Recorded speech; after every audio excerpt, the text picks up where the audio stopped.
E aí, vocês acharam que tinha acabado os compostos inorgânicos? Não, são 4 funções principais que nós temos que abordar aqui no primeiro ano. A gente já conheceu os ácidos, vimos lá os ácidos fortes, os semifortes, os fracos, vimos as nomenclaturas dos hidrácidos e dos oxiácidos, e vocês prestaram atenção, né? Que a nomenclatura dos oxiácidos, elas são um pouquinho mais complexas e vocês têm que observar quantos ácidos o elemento central pode produzir. E aí vê a terminação ou até mesmo um prefixo para a nomenclatura. Bom, na aula de hoje a gente vai conhecer os amiguinhos dos ácidos, que são as bases. Nós falamos na aula anterior que os ácidos, há muito tempo atrás, eram identificados pelo sabor azedo.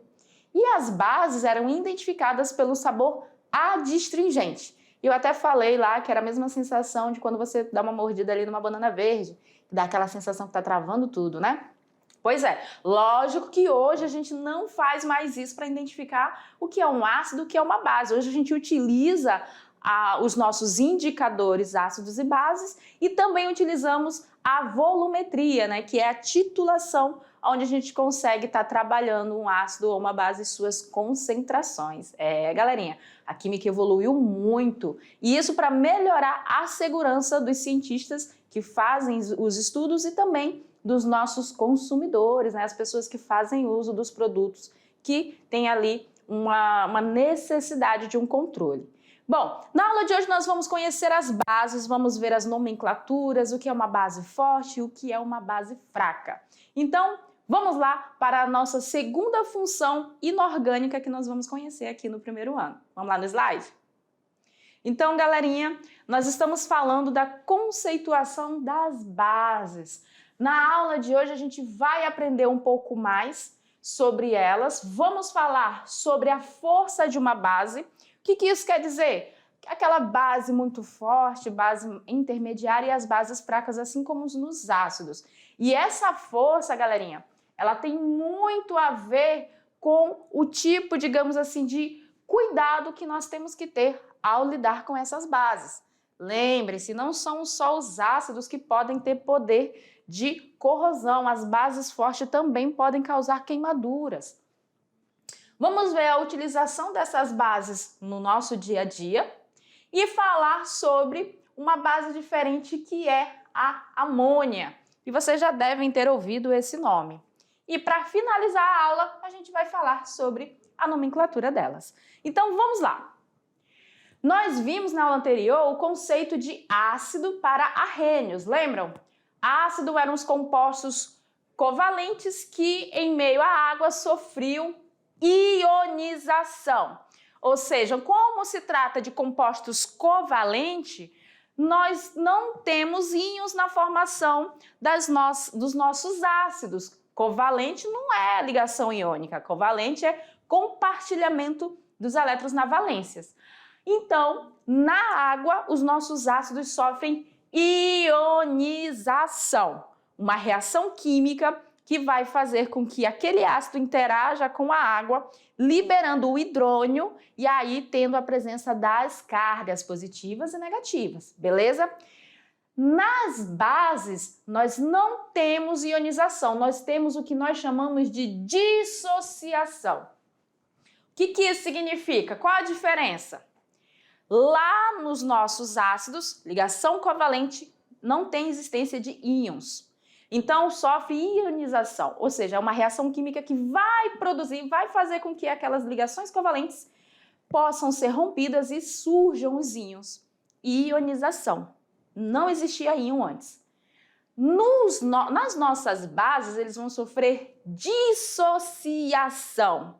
O que isso significa? Que ali nós já tínhamos a presença dos íons, só que durante o contato com a água, eles vão estar sofrendo a dissociação, ou seja, eles vão estar sendo liberados para o meio. Conseguem observar a diferença? Ácidos, ionização, bases, dissociação. Tranquilo? Então vamos lá continuar no slide para você observar como que acontece. Bora lá. Então aqui nós estamos falando da da dissociação, ou seja, quando a nossa base estiver na água, ela vai liberar íons. Liberar íons implica que esses íons já existiam, porque a ligação principal que ocorre entre os átomos que formam as nossas bases são ligações iônicas, eles são ali substâncias iônicas. Por isso que a gente usa o termo dissociar e lá nos nossos ácidos a gente usa o termo ionizar. Tranquilo? Então vamos lá. Quando a gente tem a ionização, a gente tinha lá o quê? O H3O+, lembram? Ionização. Por quê? Porque o hidrogênio ionizável do ácido, ele era liberado e ele saía na forma de H+, e interagia com a molécula da água, H2O. Quando ele interagia com a molécula da água, formava um íon hidrônio. Tranquilo. Aqui, nas nossas bases, o que nós vamos ter? Nós vamos ter a dissociação. Quando a gente tiver a dissociação, nós vamos ter a liberação do OH. Só que ele não vai vir OH bonitinho sem carga, ele vai vir na forma de íon. E a gente chama de íon hidroxila. Então, o que acontece aqui, em meio aquoso, nós vamos ter a dissociação dos nossos elementos. Então, as bases geralmente vão ser substâncias iônicas. Então, quando estiver na água, eles vão sofrer o processo de liberação dos íons que ocorre pela dissociação iônica. Então, por favor, não confundam. Ácidos sofrem ionização, são substâncias covalentes.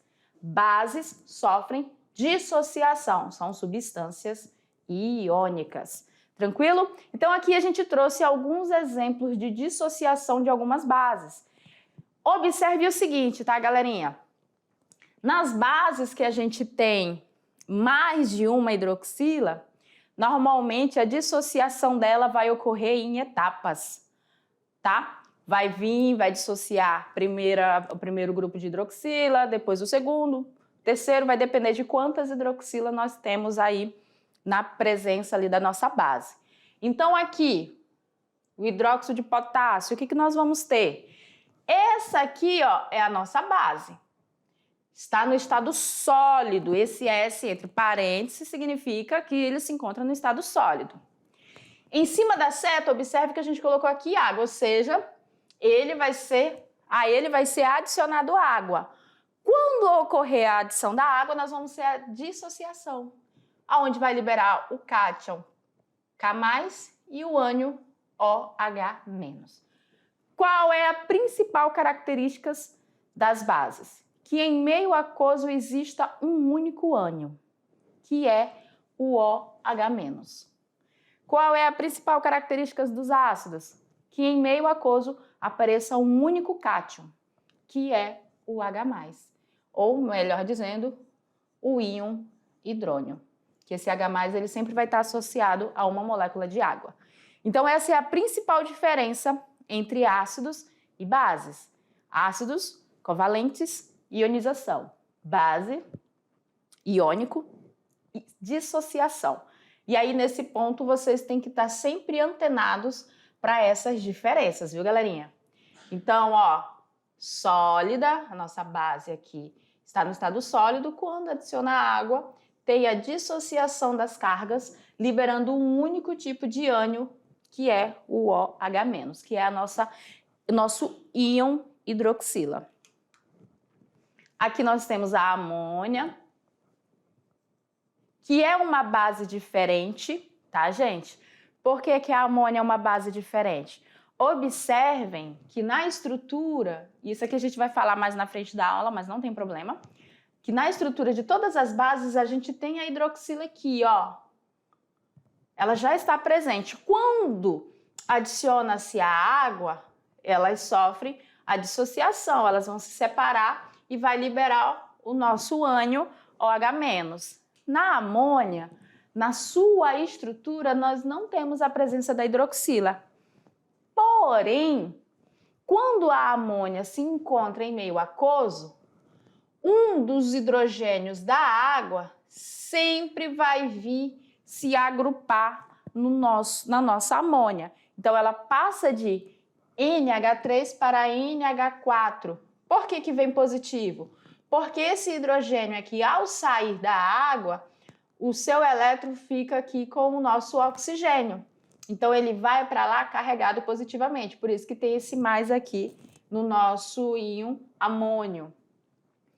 Como a amônia tem a capacidade de, em água, liberar o nosso ânion OH-, ela é considerada, ela é uma base também. A diferença é essa, que todas as outras bases na sua estrutura, a gente tem ali a hidroxila, que já está ligada nesse complexo ali entre, por exemplo, o magnésio, e que em meio aquoso ele só é liberado na forma de ânion. Já a amônia não. A amônia ela consegue, em meio aquoso, capturar um hidrogênio da água, ficar carregada positivamente, se tornar um cátion amônio, amônio, e aí fazer a liberação do OH-. Então, aí a gente tem a hidroxila como nosso ânion. Então, a gente não pode confundir a amônia, que é uma molécula, com o amônio, que é esse daqui, ó, NH4+. Ele é um íon positivo. Então, a amônia é uma molécula e o amônio é um íon positivo, ele é um cátion. Podemos representar o produto da reação acima por meio da fórmula, que é essa fórmula aqui, ó, NH4OH, e chamar de base, ou melhor ainda, chamar essa base de hidróxido de amônio. Quando que a gente vai chamar de hidróxido de amônio? Quando você representar NH4OH. Esse é o hidróxido de amônio. Só que você tem que lembrar que esse hidróxido, ele é formado pelo íon amônio mais o íon hidroxila, sendo este um cátion, né, carregado positivamente, e esse aqui um ânion. Tranquilo? Beleza, então. Então, esse daí é o nosso exemplo, né? Esse composto, ele só vai existir na água, tá? Por que ele só existe na água, pessoal? Porque a amônia, ela não se encontra nessa forma aqui no seu estado gasoso. Ela vai estar em forma aqui, ó, amônia NH3. O NH4OH somente vai existir em água, por quê? Porque ele só vai existir após a interação da amônia com a molécula da água. E lembra que eu falei que a gente tem que tomar muito cuidado que a amônia, ela tem uma capacidade de ser corrosiva. A amônia não, perdão. As bases têm capacidade de ser corrosivas? Pois é, não são somente os ácidos que podem corroer, causar queimaduras, ferimentos, principalmente na gente, não, tá? Algumas bases, algumas bases que são consideradas fortes, em contato com a pele, podem causar sérios problemas na nossa pele, podem causar queimaduras, e já aconteceu, infelizmente, muitos incidentes de pessoas maldosas jogarem bases em outras e causarem deformação. Então, vamos observar aqui essa base aí, ó. Desculpa, o hidróxido de sódio. Hidróxido vem daqui, ó, da hidroxila. De sódio é porque é uma base que na sua estrutura nós temos aí o elemento sódio. O hidróxido de sódio, galerinha, ele também é conhecido, ó, como soda cáustica. Já ouviram falar? Pois é. A soda cáustica, ela é altamente corrosiva. Tanto que tem muita gente que usa, às vezes, para desentupir canos e tudo mais, e isso é muito perigoso, porque pode acontecer não só de você sofrer um acidente, olha só essa mão aqui queimada, como também de você danificar a tubulação interna aí da sua casa. Ela é bastante tóxica, né?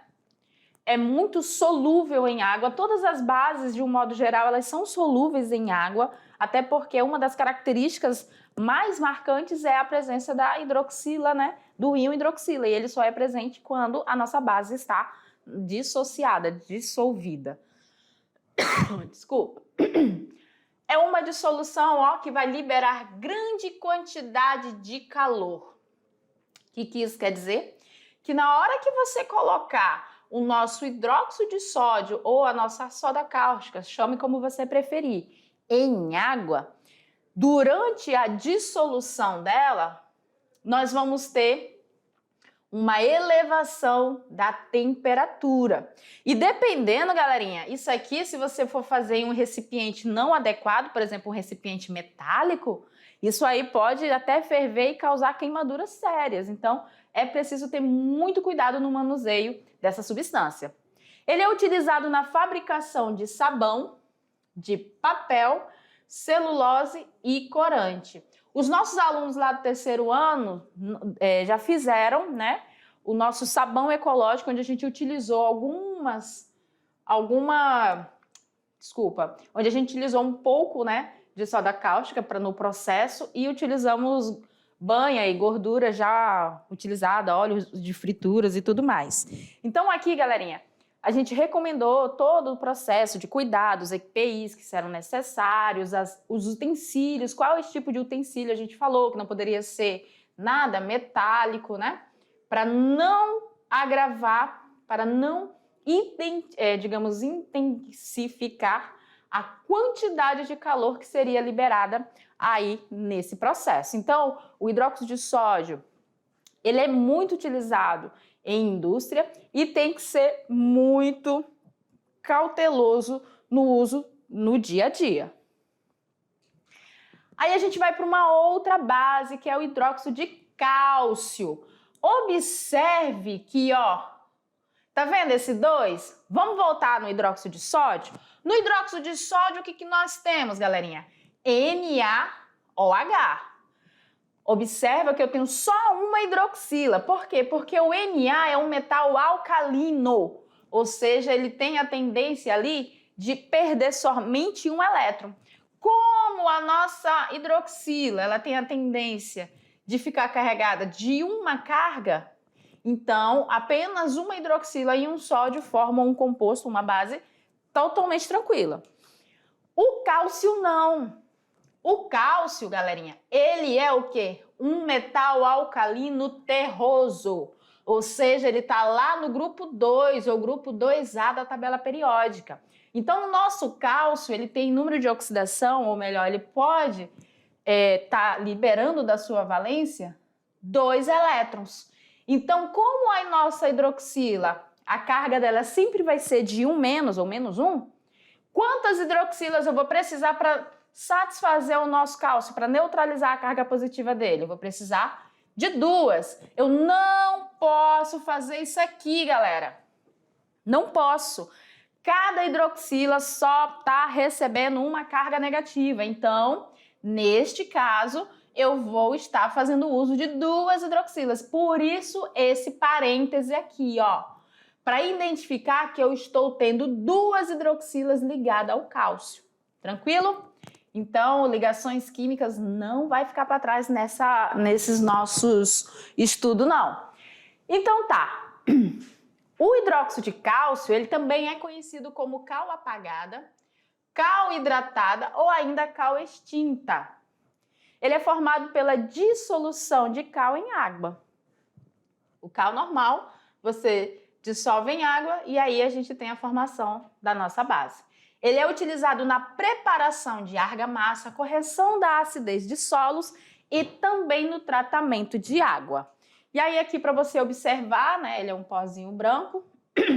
Essa seria a estrutura aqui, né, onde a gente estaria trabalhando dentro do micro, né, microscópico. E nós temos mais uma base muito conhecida que é o hidróxido de magnésio. Mesmo esquema, olha só, o magnésio, um metal alcalino terroso, então ele tem a tendência de ter o número de NOx ou perder 2 elétrons. Como a nossa hidroxila só recebe 1, o que acontece? Vou precisar de 2 hidroxilas para poder ligar-se ao nosso magnésio. Então, por isso que é Mg, parênteses, OH, fecha parênteses, e esse 2 aqui embaixo. É vendida comercialmente como leite de magnésia. Você já deve ter ouvido esse nome também. Usado em produtos farmacêuticos, como antiácido e laxante. Professora, como que eu vou saber que é antiácido ou se ele é laxante? Gente, tudo vai depender da quantidade. A quantidade de leite de magnésia que você for ingerir vai definir se ele vai funcionar como antiácido quando você ingere pouco ou como laxante. Mas existem já alguns que são específicos, tá?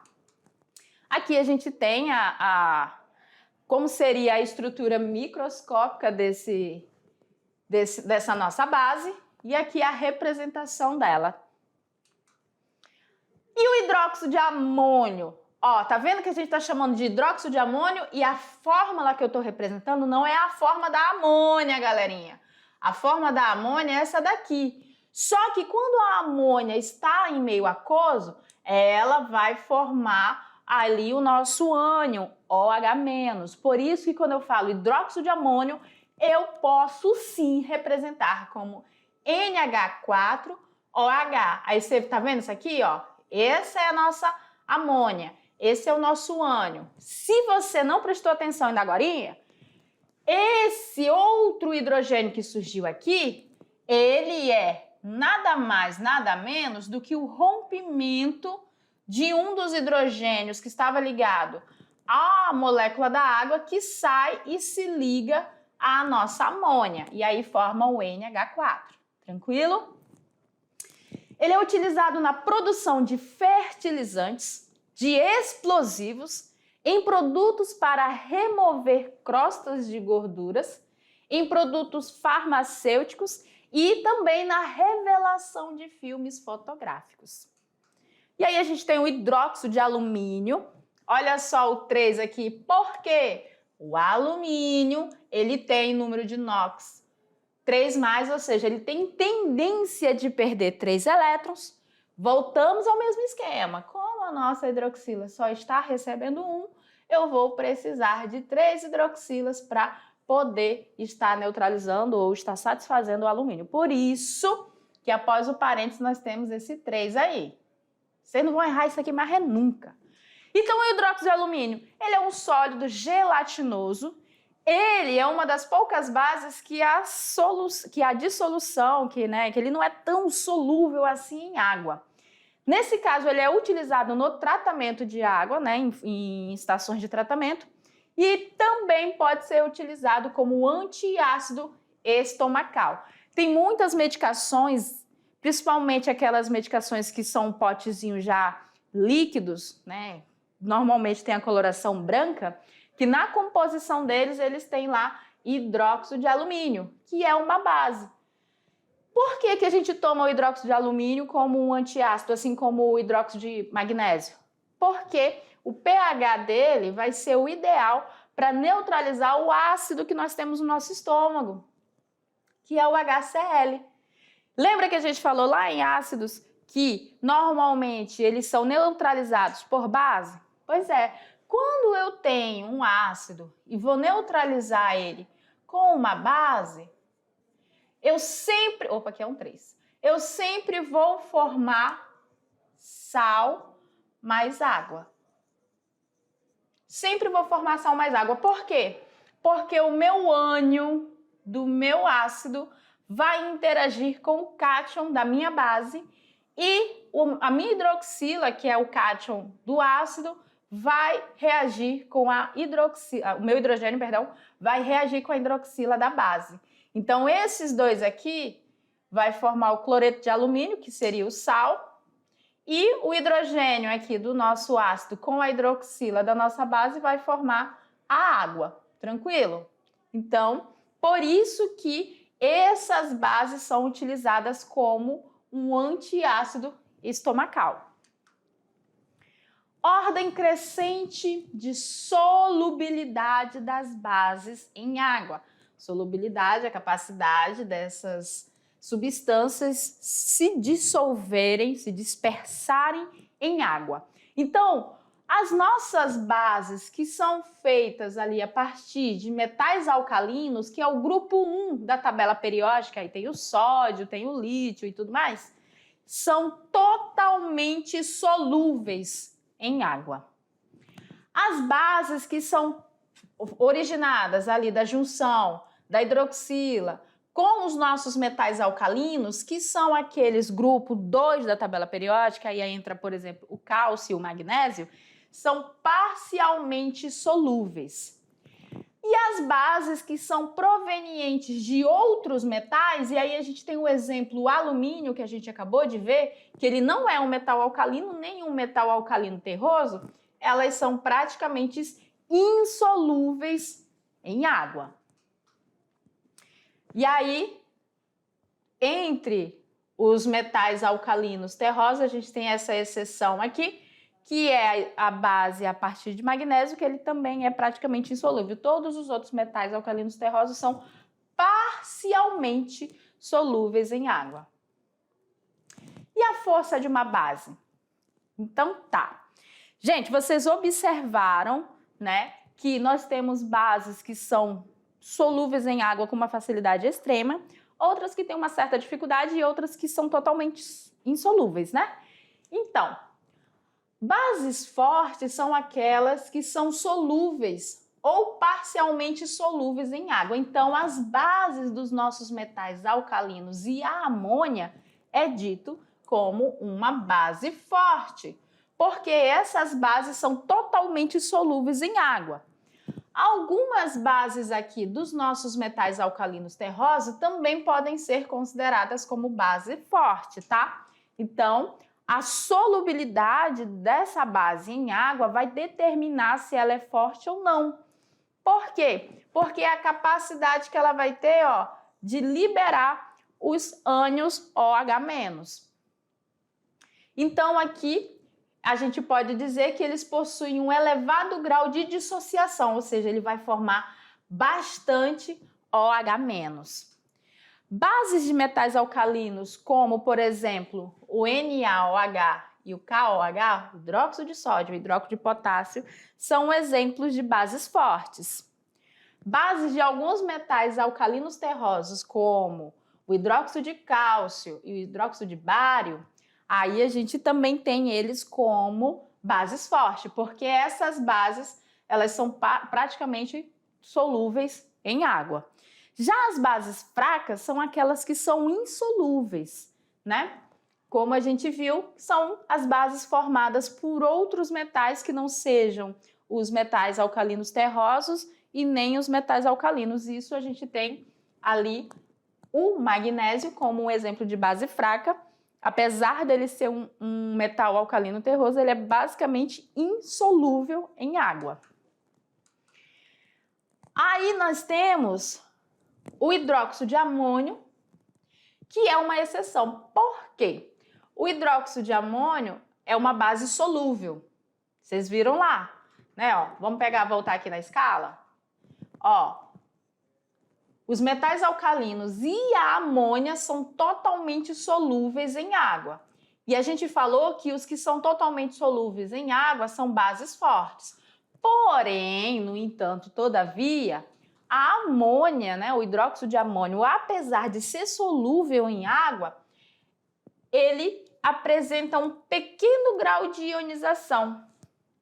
Então, aqui nós vamos ter que ela é uma base solúvel, porém fraca. Então, o nosso hidróxido de amônio ele é classificado como uma base fraca. E isso sim tem a ver com o grau de ionização, já que todas as outras bases são grau de dissociação. Como a amônia ela é formada por ligações do tipo covalente, quando ela está no meio aquoso, ela vai sofrer ionização. E na ionização dela, a gente tem ali o ânion, por isso que ela é considerada como uma base. Mas ela vai ser considerada uma base fraca, apesar de ser totalmente solúvel em água. Volatilidade. Vocês sabem que volátil é a capacidade que a pessoa, olha gente, imagina uma pessoa, que a substância tem de sair do estado líquido e ir para o estado gasoso. Quanto mais volátil uma substância, menor é o ponto de ebulição dela, ou seja, ela passa para o estado gasoso com muita facilidade. Então, como base volátil, nós temos aí o hidróxido de amônio, o NH4OH, que é a única base volátil, né, que tem baixo ponto de ebulição, e as bases fixas são todas as demais bases que são consideradas não voláteis, ou seja, são fixas.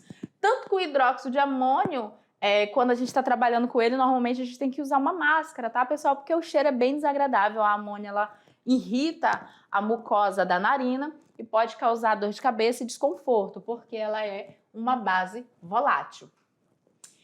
Agora a gente chegou na parte interessante da nossa aula, não que as outras não sejam, mas é a nomenclatura. Vocês aprenderam as nomenclaturas lá dos nossos ácidos, que é bem complexo, e vamos aprender a nomenclatura das nossas bases. Lá nos ácidos, obrigatoriamente a gente começava com a palavra ácido, certo? Aqui, obrigatoriamente, nós vamos começar com a palavra hidróxido e depois e o nome do cátion. Por que do cátion, professora? Vamos voltar? Vamos pegar aqui NaOH. Essa aqui é a nossa base, certo? Quando sofrer dissociação, vai formar Na+, mais OH-, não é isso? Então, esse cara é o nosso ânion. Ele já está representado na nomenclatura hidróxido. E aí, esse daqui vai ser o nosso cátion. E aí eu vou colocar o nome dele lá. Então, nesse caso, fica hidróxido de sódio. Por isso que aqui sempre vai ser o nome do cátion, porque o ânion sempre vai ser a hidroxila. Tranquilo? Então, vamos lá. E aí a gente trouxe alguns exemplos, né? Que é, no caso aqui, o hidróxido de sódio. Para diferenciar cátions do mesmo elemento químico, mas com diferentes cargas, ou seja, nós temos cátions do mesmo elemento químico que podem perder um elétron e dois elétrons ao mesmo tempo. Então, quando a gente tiver bases diferentes que são formadas pelo mesmo elemento, a gente usa uma nomenclatura recomendada que informa entre parênteses a carga do cátion. Isso em algarismo romano. Então, vamos ver os exemplos aqui, ó. O sódio, a gente sabe, tranquilo, ele só tem número de oxidação de +1. Então, a base que ele vai formar é o NaOH e o nome é hidróxido de sódio. Esse aqui é o nome do cátion. O alumínio, a gente tem aqui, ó, Al, 3+. A nossa base formada vai ser Al, entre parênteses, OH. E aqui o 3, ou seja, eu tenho 3 OHs aqui ligados ao alumínio, e o nome é hidróxido de alumínio. Prata, mesma coisa, olha só. A prata aqui, o seu número de oxidação, a carga dele, a base formada, hidróxido de prata. Cálcio, ó, o número de oxidação. Ó, observa que ele aparece aqui, ó. CaOH2, hidróxido de cálcio. Aqui é que é o babado. Quando a gente tiver o mesmo elemento, ó, cobre e o cobre, que formam... Ixi, aqui é cobre, tá, gente? Ignora o ferro. O ferro tá gaiato, querendo aparecer onde não deve. Que tem aí, que vai formar duas bases distintas, porque o cobre ele pode apresentar número de oxidação 1+ ou 2+. Então, ele pode formar duas bases diferentes. A gente identifica a diferença aqui no nome, ó. CuOH é o hidróxido de cobre 1. Por quê? Porque o número de oxidação dele, a carga dele, é 1+. CuOH2 é o hidróxido de cobre 2. Eu identifico a diferença de um e outro aqui, ó, em algarismo romanos. O mesmo serve para o ferro. O ferro ele tem duas possibilidades de oxidação. Tem o ferro 2+ e o ferro 3+.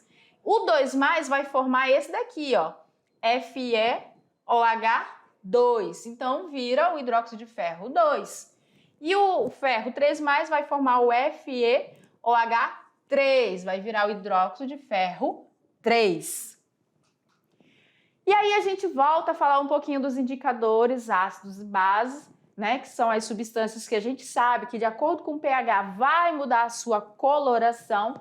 Então a gente consegue determinar se um meio é ácido, básico ou neutro. E nós temos uma grande quantidade de indicadores, e fora que a gente tem aqui os nossos medidores de pH, que são as fitas, né? Você coloca na substância e ele muda a coloração na fita, não preciso pingar nada, é muito bom, esse daqui é muito mais prático também. O pessoal usa muito aí para fazer controle de piscinas.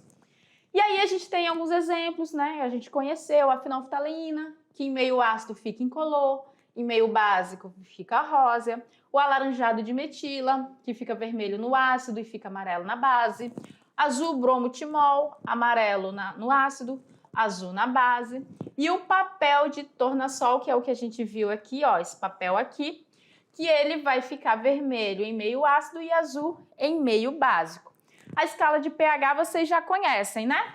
E aí, para a gente fechar, tem esse tutorial aqui para determinar o pH das substâncias, e é o que a gente vai utilizar na nossa aula, né?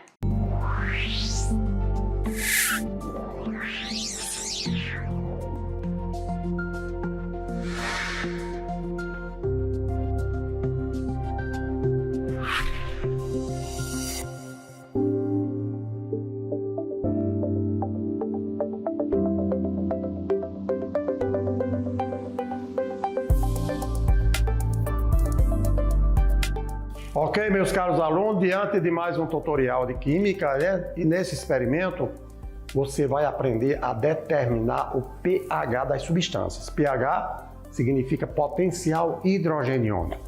Aqui nós temos o vinagre, tá ok? Aqui nós temos o bicarbonato de sódio, nós temos o leite, o ácido clorídrico e o hidróxido de sódio. Vocês estão vendo que nós temos ácidos e bases aqui nessas substâncias. Nós temos aqui a caixa, né? Um papel de pH, onde nós sabemos que o pH ele varia de 0 a 14. No intervalo de 0 a 7, ele é ácido, 7 é neutro e 7 a 14 ele é básico. Então, o papel aqui ele é específico, não é qualquer papel. E com a pinça a gente vai mergulhar em cada um e vai fazer a leitura correspondente, tá certo? Então, olha só, iniciando pelo vinagre. Então, eu vou pegar aqui uma pinça, uma fita, e essa fita eu vou mergulhar no vinagre. Ao mergulhar no vinagre e comparar na caixa, eu identifico que o pH do vinagre é igual a 3, portanto, o vinagre é ácido, né? Exatamente, ele é uma solução de ácido acético. Na sequência, conhece o bicarbonato de sódio? Bicarbonato de sódio, então, é uma substância muito utilizada no cotidiano e eu preciso saber qual o pH do bicarbonato de sódio. Quando eu mergulho a fita, olha a coloração que eu encontro. Significa dizer que, comparando na caixa, o pH do bicarbonato de sódio é 10. Se o pH do bicarbonato é 10, significa dizer que ele é alcalino, que ele é básico. Por isso que se usa em pequenas quantidades para combater a velha azia, mas é porque ele é uma substância básica. Na sequência, partiremos para determinar o pH do leite, né? Então, o pH do leite comum, ao mergulhar, olha só, na caixa, pH 6. Então, é um pH que o leite não é neutro, mas o pH dele é ligeiramente ácido. pH 6, ok? Na sequência, vamos para o ácido clorídrico. E o ácido clorídrico é o comercialmente ou usualmente conhecido como o ácido muriático, né? O HCl é o ácido clorídrico. E observe a mudança de cor. Aqui então eu tenho o pH 1, que é um ácido forte. O ácido clorídrico é um ácido forte. Por último, eu tenho aqui o hidróxido de sódio, a solução de hidróxido de sódio, que é a famosa soda cáustica, né? Mais diluída, hein? Nós estamos aqui em forma de solução. E agora, meu caro aluno, vamos conhecer o pH do hidróxido de sódio, a famosa soda cáustica diluída, né? Quando eu mergulho a fita no hidróxido de sódio, olha a cor que aparece. Então, a cor é azul, significa dizer que na caixinha, pH 14, né? 13 para 14, porque o NaOH é uma base, tá joia? Uma vez que eu medi o pH com a fita, eu vou agora demonstrar a ação da famosa fenolftaleína, que é um indicador de pH, onde no meio ácido ela fica incolor, mas no meio básico ele fica rosa, tá bom? Então olha aqui, pegando o ácido clorídrico como referência, olha só o que é que acontece. A fenolftaleína é incolor, mas quando eu coloco no ácido clorídrico, olha aí, continua incolor, não mudou de cor, tá certo? Agora, quando eu pego a fenolftaleína e eu coloco no hidróxido de sódio, que é uma base, olha a mudança de cor, olha a coloração. Então, isso aqui identificando que no ácido não houve mudança de cor praticamente, né? Continua incolor. E na base, ela fica vermelha. Vamos testar no bicarbonato de sódio. Vocês viram que o pH foi 10. E a fenolftaleína no bicarbonato? Então, ela vai ficar, ó, ligeiramente avermelhada. Tá vendo, ó? Por quê? Porque o pH do bicarbonato de sódio é 10. Bicarbonato e NaOH são básicos, né? O leite ligeiramente ácido, o ácido clorídrico ácido e o vinagre pH 3 ácido também, ok, meus caros alunos? Então aqui demonstramos a determinação do pH de algumas substâncias para vocês, tá joia?